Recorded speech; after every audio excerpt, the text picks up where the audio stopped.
our next session, Business Acceleration through Industrialization of AI and Cloud.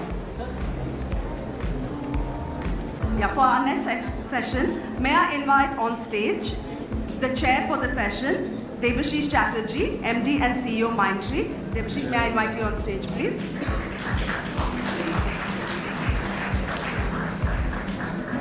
We have with us Jayakumar K, Vice President and Managing Director, Sabre Global Development Center. May I invite you on stage, please?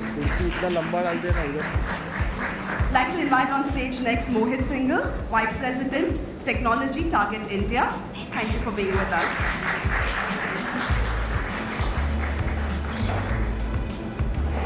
Debashish, with that, the stage is all yours. Good afternoon, everybody. Good afternoon. So, thanks for joining the session. I have got two distinguished panelists with me. The topic is how are we looking at cloud and AI in terms of its adoption. So we all know that 2006 Amazon came out with AWS, Amazon Web Services. 2010 we had Microsoft launch Azure.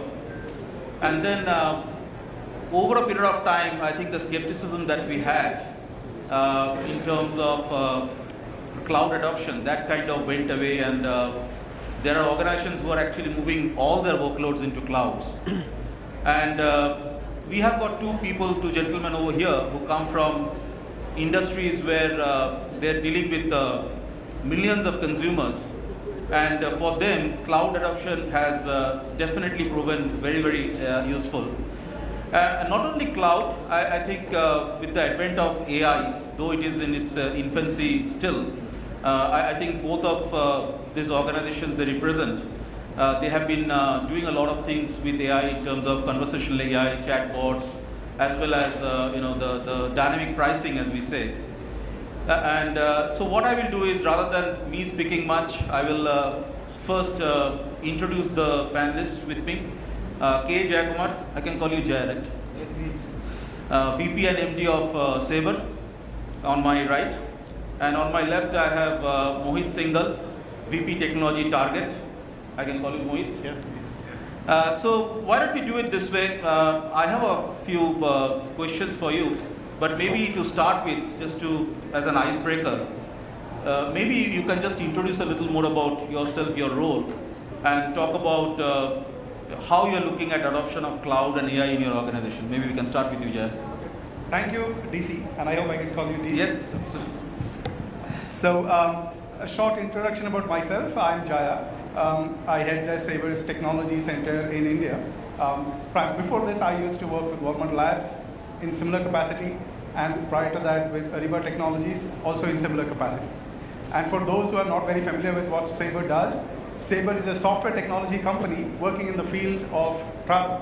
And it has, its main business is the GDS, the Global Distribution System, which is a marketplace which transacts over $120 billion worth of travel-related transactions over the course of a year. And it also has software systems for airlines, as well as managing hospitality, that is systems for hotels.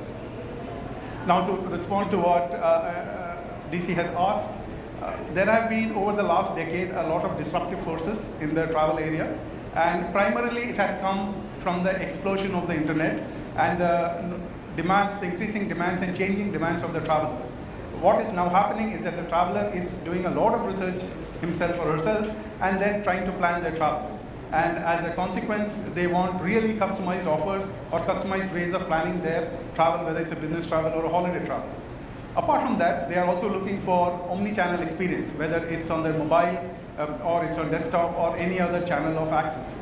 And then now with the advent of VR and AR, they are also sometimes wanting to touch and feel their holiday experiences. And of course, finally, what happens with the advent of technology is that the demands on the infrastructure and on systems actually keep going up exponentially. Apart from this, we have had changes in regulation, which is data citing in different parts of the world. For example, data citing in Europe or the US. We also have had different challenges with regulations of competition. Then we have the processes like risks that happen, and you're very familiar with the pandemic risk that is happening recently, or political risk like wars which have an impact on business. And finally, with the advent of the sharing economy, we have different kinds of business models which are also threatening the industry. And the most recent ones which all of us are familiar with is Airbnb and Uber. And so given that there are all these different disruptive trends in the travel industry, what has happened is our customers are seeking the next gen technology to make sure that they can differentiate themselves as well as meet these requirements that the travelers are throwing up, these dynamic demands. They are also looking at unlocking new sources of revenue. And in order to do this, they actually need a partner who is adept at this technology and can walk in lockstep with them. What Sabre is doing as a consequence of this is it is completely revolutionizing its technology infrastructure, as well as changing the way we deliver software very rapidly, and in order that the customer is able to get the best quality software in the fastest time possible. And the way Sabre is doing this is by transitioning its systems to the cloud-based environment. And this process has begun some time ago and is in transition in Sabre today. Well, that was quite a lot. I'm audible? Yeah. Hi everyone, I am Mohit Singhal. I'm a VP Technology at Target. I enable all the functions which enable commerce and search across the enterprise. I'm based out of Target in India. I'm super excited to be part of this panel here today. Coming to the question DC asked, right, about the adoption of AI and cloud. Let me take a step back before talking about AI or cloud. Right? It's just about any technology. What we truly believe is that any technology is core to our business. It is core to serving our guests, bringing joy to their life. Right? That's Target's purpose. So, as it is true with any technology, AI is used to solve business problems, what we have. Cloud is an infrastructure provider. Obviously, you must have heard a lot of things about cloud, bringing in a lot of technologies together and giving us an offering which is to enable business. Right? So machine learning is not something new. Right? It's not 5 years, 10 years, or even 50 years old. It has been around from the time Alan Turing was trying to decode Enigma. But the problem during that time was probably that there weren't as many computing resources. So what has happened in the last decade or so is a combination of things. One, people have started collecting data, knowingly or unknowingly, structured or unstructured, but in one shape or form. They started collecting data, and today we are sitting on a goldmine of data. Second, what has happened is the data scientists, which were a very selected few people, started experimenting on that data to build new models or to corroborate the models which they already had. Remember, a lot of AI models are based on the mathematical models which have been around for quite some time. And the third thing which happened was that the computing power and the cost of computing became very flexible. I won't call cheap, but I'll call flexible with the advent of cloud. So as any technology leader, making the most and the best of the resources available at their disposal, it just made sense to adopt cloud and AI to solve business problems. So in retail industry, we have so many examples where we use artificial intelligence to serve the guest. And it is not about technology, it is more to do with how do we be relevant to our purpose, to our guests, and essentially that will bring business in. For Target, we use, there are multiple places where we adopt artificial intelligence, supply chain optimization being one, giving the right pricing and promotion to our guests to the other. But there are plenty of examples where we adopt it. So Mohit, that's useful. As you have implemented cloud and AI, you must have got a lot of benefits. Yeah. What I would like to know is there has been also must have been some hurdles as well Yeah. because this is also a huge change. So can you talk about some of the hurdles you faced and also some of the benefits? Let me talk about hurdles, right? So, the biggest hurdle I feel in implementing any new technology is the mindset shift. I am an engineer and I come from a family of engineers. And what has been ingrained in me is that use the right tool for the right problem. Just don't use a tool for something else. You want to drill a hole, use a drill. You want to take out the nail out of the wall, take a spanner knot, use a hammer. Okay? So you have to use the right tools. And the biggest hurdle I see is people implementing a technology for the sake of implementing technology, not being relevant to the business. So AI should be used for the problems which are at scale for data, which requires a lot of analytics, which requires something which a human cannot do, which the traditional technologies cannot do. At the same time, there are problems which traditional technologies can only do and AI cannot do. So we have to be very cognizant of the fact, how do we segregate the two and use the tools for the right business problems. So that has been the mindset shift, which I feel is the biggest hurdle. Coming to the benefits, right, and I touched upon some of the benefits, is, see, a decade ago, we could never think of solving problems of predicting cancer in a person who has not yet developed it. And we just couldn't think that was possible. Because we did not have any data and we did not have any science applied to that data.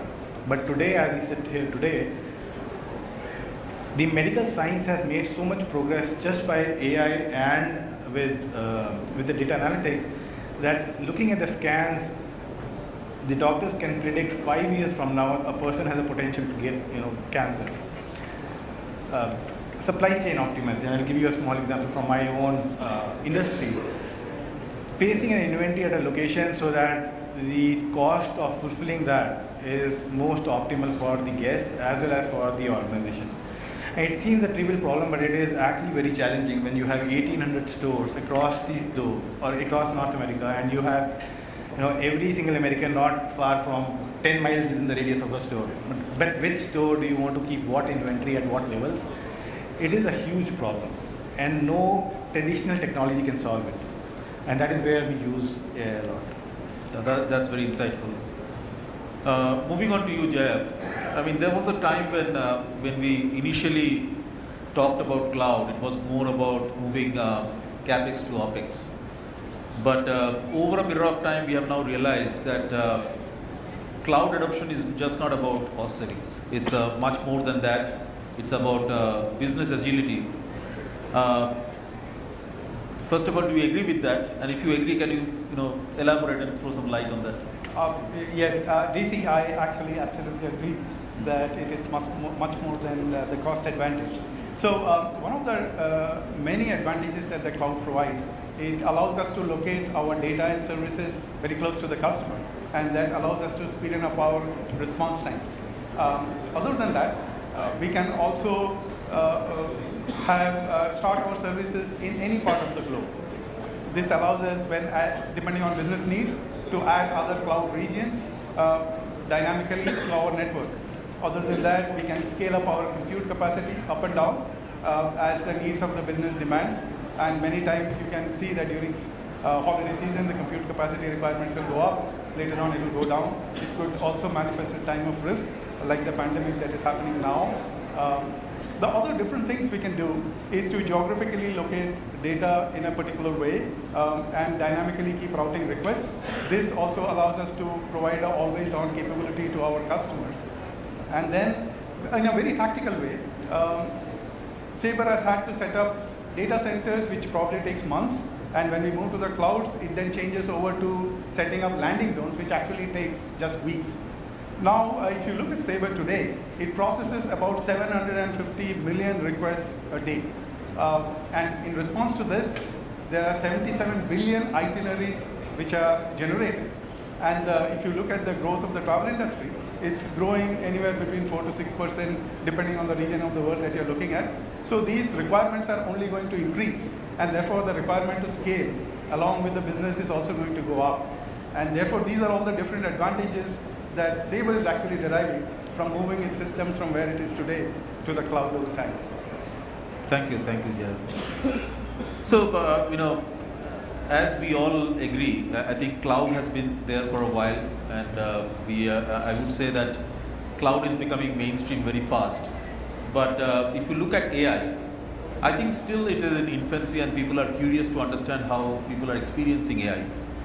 So, is it possible for Mohit and Jay, maybe Mohit, you can start, talk about some use cases where you want to leverage AI or where you have already done AI adoption? Yeah, sure. And I was mentioning, right, to me it seems a myth that AI is nascent.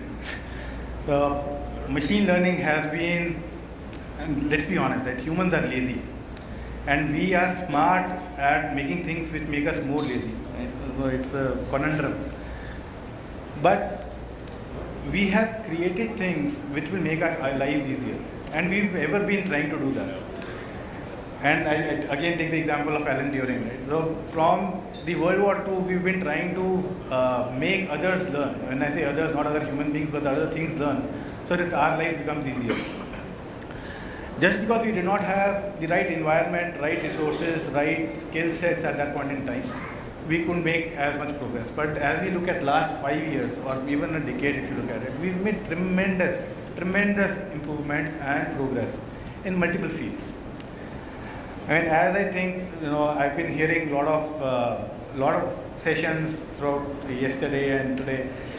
And when we talk about 2030s or beyond, and we are talking about codeless code. Right? People don't even have to code; machines will code. You just have to give the business requirement.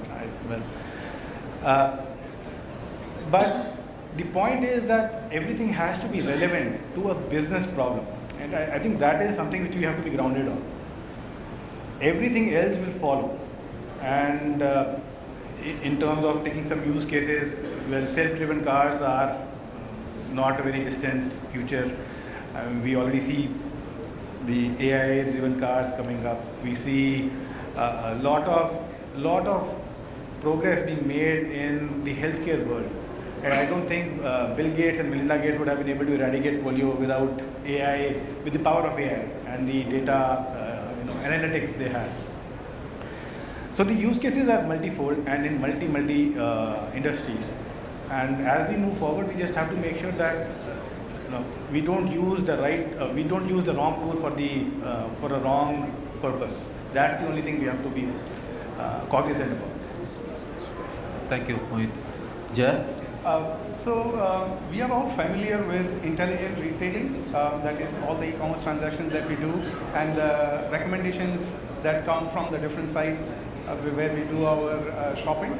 Similarly, in order to implement retailing in the travel space, Sabre is coming up with Synix's intelligent retailing platform. And in order to implement ML and AI, we actually need fairly open, flexible systems, and which are also intelligent and scalable. And so in Sabre, one of the things that we are doing is this platform, this Synix's intelligent retailing platform, which was actually conceived together by Hospitality Services as well as Sabre Labs. We are combining it with ML and AI in order to provide guests of hotels with intelligent, personalized offers. Now, how this transforms the business is that it allows hoteliers to change their business model from from a room reservation process to actually selling anything. They could sell an amenity, they could sell a service, they could sell a space, they could sell experiences, and this is quite possible using ML and AI and using a lot of data that we have in our systems. What this eventually will do is this will transform the way we look at retailing, not just in hospitality, but across the travel spectrum. That's an example of a use case for Sabre. Okay. Thank you, Jay. You also recently announced a 10-year partnership with Google. Can you share some roadmap? Yes, we did. We have signed a 10-year strategic roadmap with Google. However, I may not be able to talk much about the roadmap, but what I can definitely talk about is the fact that, and I choose my words very carefully here, that Sabre and Google have signed this partnership to co-create the future of travel. And over time, what we intend to do is this partnership will accelerate the development of our platform, which is at the center of the business of travel. More importantly, it creates an environment where Google and Sabre engineers will work together, and it will obviously accelerate Sabre's technology capability in the cloud. We will also be using a lot of Google Cloud tools in order to optimize and enhance travel. And definitely because of co-creation of the travel experience and the future of travel, the innovation framework will vastly widen and broaden from what it has been in the past. Thanks. Mohit, I understand even Target has also chosen Google Cloud. I don't want to know why it is not AWS or anything, but can you just elaborate in terms of what are you thinking as far as your journey is concerned? Yeah, AWS is not there. It's not a surprise, I guess. But as I was saying, right, Google and as an infrastructure cloud provider or an infrastructure provider, Google provides so much of flexibility to host all your workload, right? And again, I'll go back to my original the original mantra which I was telling. Everything has to be business driven. So using Google gives you a lot of nimbleness and flexibility when it comes to hosting workloads. Right? And earlier we used to be in data centers, and that used to be pretty expensive. It's not saying that Google is cheap, but it is flexible. Right? It gives you a flexibility to flex your muscles, flex your capacity when you need it. For example, during Thanksgiving and our holiday days, we are okay to spend. But when we were in our data centers, no matter how much capacity we used, we just had to pay the same things. And it's just not it's just not a cost play as you had mentioned earlier. It also brings a lot of synergies and a lot of capabilities which would not have been possible otherwise. And imagine a guest walking or starting a cart online, and then she creates whatever she wants. She walks into a store, and then she puts in some other things, and she finds that she cannot just carry all these things together at home, and she does a ship to home at that point in time. And so all this is possible because we have a common location, we have a common workload in the cloud, and we are able to seamlessly integrate the guest experiences, whether it is digital or whether it is stores. Thanks, Mohit. I have one last question, and then we'll open it up to the audience. So the audience, if you have any questions, keep it ready. All that we are talking about involves a lot of change within your existing organization. So how does Target enable its workforce as you go through this change? And very valid question, right? So every day we come across new technologies. Every day we come across new tools. And it is so relevant for our team members, whether we call our employees team members and customers as guests. But it is so relevant to keep our team members up to date and be grounded to the business reality. So we have multiple ways of keeping our team members skilled and trained. We have something called as 50 days of learning, where we invest and we encourage our team members to spend 50 days in a year purely for their own learning. And if you do the math, it's roughly 1 day a week. So that's the amount of investment we have as an organization to invest in our team members for learning new things. And it's just not learning new things, it has to be relevant to business. And we invest heavily in creating environments and ecosystems where team members can experiment things. And so we have something called as Guest Experience Center. It is an immersive, inclusive space where team members can accelerate their experiments. They can experiment their wild dreams, if you will, where they have access to the infrastructure. They have access to all the things which a guest experiences in a store. And it is sitting right in the basement or in the ground floor of Target in India office here, where we don't have a single store in India. The team members don't feel it. So that is the kind of investment Target is making to make sure that everything is relevant to business, and we are upskilling our team members. Jay, you have anything to add? I think in Sabre, there are employees which are across the spectrum. They are very senior employees. There are employees who just come out of the college, and what we have found is that they have different rates of learning. But one common thing that has stood out for us is the ability to learn and learn and relearn. And we are constantly trying to push our employees into this process of whatever they have learned in the past, to be able to unlearn it and to relearn not just technologies but also business processes. One interesting thing I learned in this conference was that it's very important to, right at the interview stage, try to figure out how we can find people who are very prone to this process, who can actually learn things faster and faster and unlearn old things which are gone into obsolescence. And so we have launched a formal training program from Dallas, which runs across the company, which helps and trains people both in technology and in the business processes both. Thank you, Jay. I'll now open it up to the audience. If you have any questions, I can see one raise of hand there. Hi, Mohit. I'm Vishal. I lead the digital COE within Fujitsu India, and AI and cloud are something which is very, very close to me. Sure. What I wanted to know is that, so you don't do a service provider, I'm a service provider, but when it comes to automating or using AI and cloud for your internal support functions like procurement and HR and finance, we see a lot of resistance. It's easier to do it for the customers because customers have a need to do it. Your internal function probably doesn't have a need to do it because they see this as a threat to the jobs being reduced and things like that. So what's your advice to those support functions, and how do you do that cultural shift so that they do adopt AI and cloud and use the power of it? Right.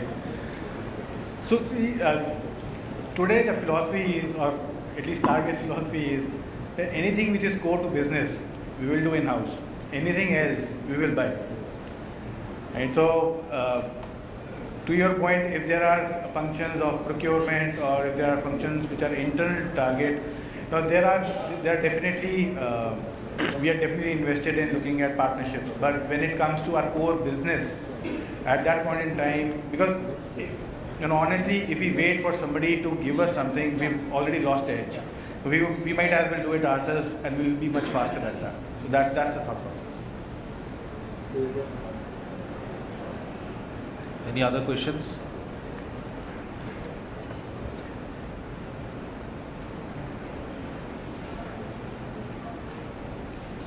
Okay, I think we are just on time.